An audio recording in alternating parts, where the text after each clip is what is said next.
வணக்கங்க. இன்னைக்கு morning பிரேக்ஃபாஸ்ட்டும், lunch மெனுவும் என்னன்னு பார்க்கலாங்க. இன்னைக்கு நான் இடியாப்பம், தேங்காய் பால் பண்ணியிருக்கேங்க. காரமா வேணுன்றதுக்காக ராகி சேமியாவும் கூட பண்ணியிருக்கேங்க.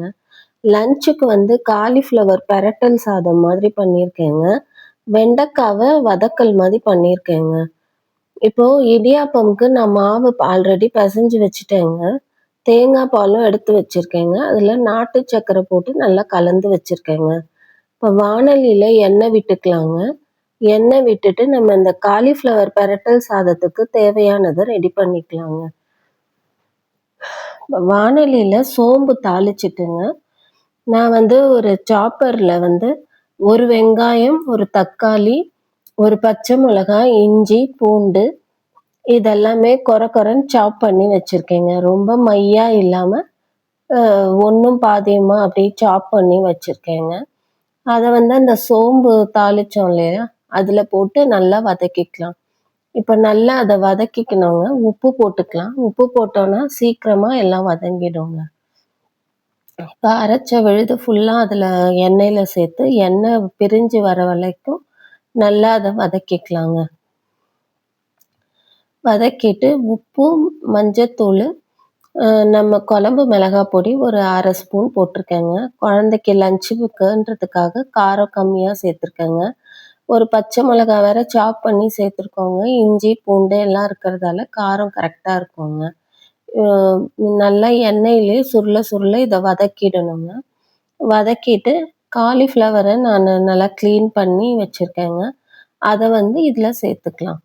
சேர்த்து நல்லா அதையும் வதக்கிட்டு, அ தண்ணி ஊத்திக்கணுங்க. காலிஃப்ளவர் வேகுற அளவுக்கு தண்ணி ஊத்தி பெரட்டி, கொஞ்சம் ஒரு 5 நிமிஷம் வேக விட்டோம்னா, காலிஃப்ளவர் நல்லா வெந்துடுங்க. எண்ணெயும் பிரிஞ்சு வந்துடும். தண்ணி சுத்தமா இல்லாதது மாதிரி நல்லா சுருள வதக்கிக்கணுங்க. எண்ணெய் பிரிஞ்சு வரணும். அந்த அளவுக்கு காலிஃப்ளவர நம்ம நல்லா பெரட்டி எடுத்துக்கணுங்க. இதுல முட்டை கூட சேர்க்கலாங்க. நான் சேர்த்துக்கலங்க. ஏன்னா, என்னோட குழந்தைங்க ஸ்கூல்ல நான்வெஜ் அலவுடு கிடையாதுங்க. அதனால நான் சேர்த்துக்கல. இதுல நீங்க முட்டையும் சேர்த்துக்கிட்டீங்கன்னா, நல்லா காலிஃப்ளவர், முட்டை எல்லாம் போட்டு அவங்களுக்கு அது ஒரு டேஸ்ட்டா இருக்குங்க. இது காலிஃப்ளவர் வெந்ததும் அத இறக்கி வச்சுட்டு, இப்போ நம்ம இடியாப்பம் பிழிஞ்சுக்கலாங்க. நானு இடியாப்பம் மொதயே மாவு பெசஞ்சு வச்சிருக்கேங்க. அத இடியாப்ப உரல்ல போட்டு இடியாப்பம் பிழிஞ்சு விட்டுட்டேங்க. இப்போ அது வேகட்டும்னு அத ஒரு பக்கம் வச்சுட்டு, அடுத்தது வெண்டைக்காய் ஃப்ரைக்காக நான் எல்லாம் ரெடி பண்ணிட்டேங்க. இடியாப்பம் இப்போ ரெடி ஆயிடுச்சுங்க. அதையும் நம்ம மூடி வச்சிடலாங்க. வெந்துட்டு இருக்கட்டும். இப்போ இன்னொரு வாணலியில எண்ணெய் விட்டுருக்கேங்க. எண்ணெய் விட்டுட்டு, நல்லெண்ணெய் தான் விட்டுருக்கேங்க. ஏன்னா வெண்டைக்காய் நல்லெண்ணெயில செய்து பாருங்களேன், நல்லா டேஸ்டியா இருக்குங்க. அ கடுகு போட்டிருக்கேன், சீரகம் போட்டிருக்கேன். போட்டுட்டு அதில நம்ம இப்போ வெண்டைக்காவ சேர்த்துக்கலாம். வெண்டைக்காவ சேர்த்து அதையும் அந்த பிசுபிசுப்பு தன்மை போற வரைக்கும் நல்லா வதக்கிக்கலாங்க. வதக்கிட்டு அதில உப்பு, மஞ்சத்தூளும் சேர்த்துக்கலாங்க. நல்லா வதக்கணுங்க. அந்த கொழப்பு தன்மை இல்லாத போற வரைக்கும் நல்லா அத வதக்கிக்கணுங்க வெண்டைக்காவ. இப்போ உப்பு சேர்த்துக்கலாம். உப்பு சேர்த்து திரும்பவும் வதக்கிட்டு, அப்புறம் மஞ்சத்தூளும், லைட்டா மிளகாய் பொடியும் போட்டுக்கலாங்க. போட்டு அத திரும்ப நல்லா எண்ணெயிலேயே நல்லா வதக்கிட்டோம்னா, அது எல்லாம் போய் நல்லா வெண்டைக்காய் ஃப்ரை ரெடி ஆயிடுங்க. இப்போ அதில நான் தேங்காய் பூ தான் இன்னைக்கு சேர்க்குறேங்க. ஏன்னா, தேங்காய் பூ சேர்த்தா அந்த டேஸ்ட் வேற விதமா இருக்குங்க. தக்காளி, வெங்காயம் எல்லாம் போட்டு அத வேற வெண்டைக்காவ அந்த மாதிரியும் செய்யலாங்க. நான் இப்ப சும்மா குழந்தைங்களுக்குன்றதுக்காக அவங்களுக்கு பிடிக்கிற மாதிரி செய்றேங்க. இப்போ வெண்டைக்காய் நல்லா வதங்கி வந்துடுச்சுங்க.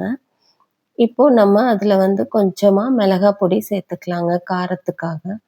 மிளகாய் பொடி சேர்த்துட்டு திரும்பவும் அத நல்லா வதக்கி விட்டுக்கலாங்க. நல்லா வதக்கி விட்டுட்டு, கடைசியா இறக்க போறதுக்கு கொஞ்சம் முன்ன நம்ம தேங்காய் பூ துருவி வச்சிருக்கேங்க நானு. அந்த தேங்காய் பூவ அந்த வெண்டைக்காவோட சேர்த்துக்க போறோங்க.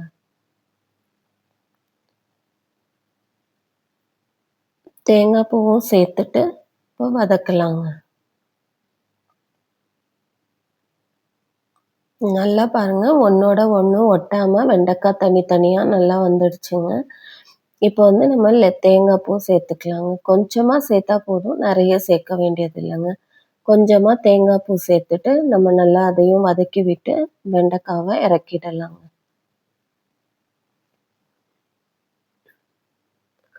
இப்போ வெண்டைக்காவும் ரெடி ஆயிடுச்சுங்க. காலிஃப்ளவர் ரைஸ்க்கு அதையும் நானு ரெடி பண்ணி வச்சிருக்கேன்.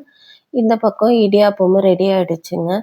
இப்போ அந்த கேழ்வரகு சேமியாக்காக நான் காரமா வேணுன்றதுக்காக வெங்காயம், கடுகு, கடலைப்பருப்பு, வெங்காயம், பச்சை மிளகாய் எல்லாம் போட்டு தாளிச்சுட்டு, அதில வேக வச்ச கேழ்வரகு சேமியாவ சேர்த்துக்கிறேங்க.